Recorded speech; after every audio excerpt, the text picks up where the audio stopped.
Good morning student. आज हम पढ़ेंगे कक्षा 7वीं गणित जिसमें अध्याय 8 है सर्वांग समता। अध्याय 8.1 हम पढ़ चुके थे। इसमें बहुत सारी चीजें सीख लिए थे। हमने देखेंगे त्रिभुजों में सर्वांग समता देखेंगे। अब क्या देखेंगे?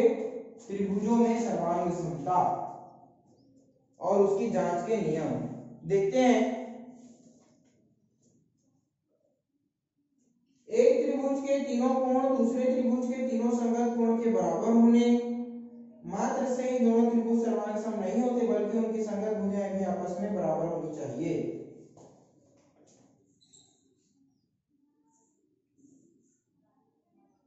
मान के चलो ये समकोण त्रिभुज है, इसके ये कोण 60 है, ये भी और ये भी, इसमें भी 60 60 और 60।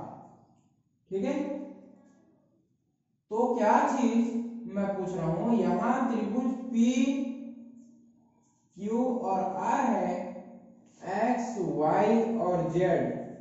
त्रिभुज P Q R सर्वांग सम है X Y और Z के, क्योंकि सभी कोण बराबर है? नहीं, इसकी संगत भुजाएं भी बराबर होनी चाहिए, तब ये क्या है? सर्वांग सम होंगी।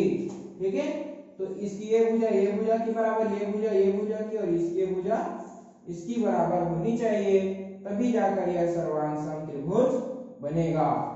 ठीक है, मतलब क्या है? किसी त्रिभुज की सर्वांग सम होने के लिए उसके सभी कोण बराबर होने के साथ साथ उनकी सभी संगत भुजा भी बराबर होनी चाहिए। ठीक है, इसको याद, ये चीज जो लिखवा बोल रहा हूं, यहाँ पर जितने गाढ़ी लाइन दिखेंगे आपको अब परिभाषा वाले, वो सबको अपने कॉपी में नोट करेंगे। ठीक है, ये वाली लाइन पूरी नोट करना है।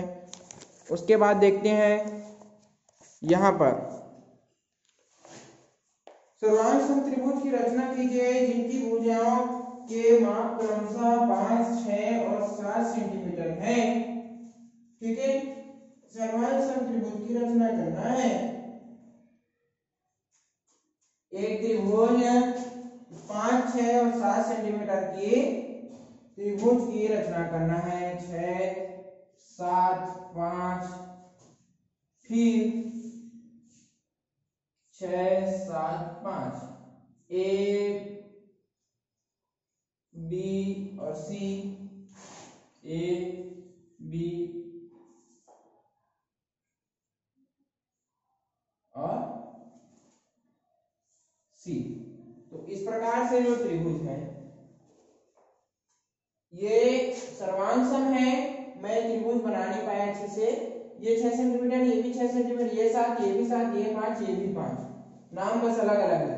तो ये त्रिभुज आपस में सर्वांग सम है और कोण भी इसमें से सभी के कोण जो है समान है। ठीक है, तो इसकी संगत भुजाएं भी बराबर होनी चाहिए, तभी जाकर यह सर्वांग सम होगा। ठीक है, अब देखते हैं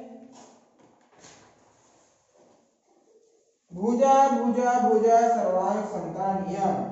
जिसकी सभी भुजाएं एक दूसरे पूरी भुजा के साथ समान है, वो क्या हो जाएगी? भुजा भुजा भुजा सर्वांग सम नियम कहलाएगी। इसके बारे में पढ़ते हैं। भुजा भुजा भुजा सर्वांग समता या संक्षेप में भू भू सर्वांग समता कहते किसे हैं? कि किसी त्रिभुज की भुजाएं दूसरे त्रिभुज की संगत भुजाओं के बराबर हो तो वे त्रिभुज सर्वांग सम त्रिभुज कहलाते हैं। सर्वांग सम होने के इस गुण को भुजा भुजा भुजा सर्वांग सम नियम कहते हैं। ये वाला, इसको लाइन को लिखना। उसके बाद भुजा कोण भुजा, तो भुजा कोण भुजा वाला भी आप लोग को यहाँ पर मिलेगा, इस लाइन को भी लिखना। और क्या लिखना? यदि पहले त्रिभुज की दो भुजाएं एवं उनके बीच के कोण दूसरे त्रिभुज के संगत दो भुजाओं एवं उनके बीच के बराबर हो तो दोनों ही त्रिभुज सर्वांग सम होते हैं तथा इस सर्वांग समता को भुजा कोण भुजा सर्वांग समता कहते हैं। ये याद करना। इस प्रकार से जितने सारे आपके उदाहरण दिए गए हैं ये सबको पढ़ेंगे। समकोण कर्ण भुजा वाला जो है उसको भी ब्लैक कलर का उसको लिख लेना। जितने ब्लैक लाइन में आपको दिख रहे हैं परिभाषा सबको लिखेंगे, कल उसको पढ़ेंगे। यही आप लोगों का होमवर्क है, कल अच्छे से हम फिर से बताएंगे इसको। HW में उदाहरण 8.1 का पहला जो उदाहरण है उसको बनाएंगे और जो जितने सारे आपको परिभाषा हुए लाइन दिए हैं और जो पढ़ाए उसको आप लोग कॉपी में लिखेंगे।